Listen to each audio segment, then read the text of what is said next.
આજે સ્થાનિક સ્વરાજ્યની ચૂંટણી છે ત્યારે સમગ્ર રાજ્યની અંદર તમામ મતદારો નગરપાલિકા, જિલ્લા પંચાયત, તાલુકા પંચાયત આ 3 સ્તરીય ચૂંટણીમાં મોટા પ્રમાણમાં મતદાન કરીને આ લોકશાહીના પર્વની ઉજવણીમાં ભાગ લે.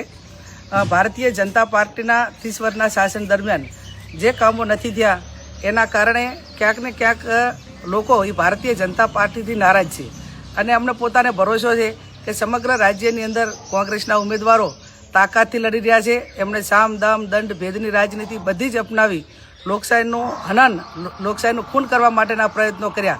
છતાં પણ ઉમેદવારો અને એમના ટેકેદારો અડીખમ રહીને લોકશાહી ઢબે ચૂંટણી લડી રહ્યા છે.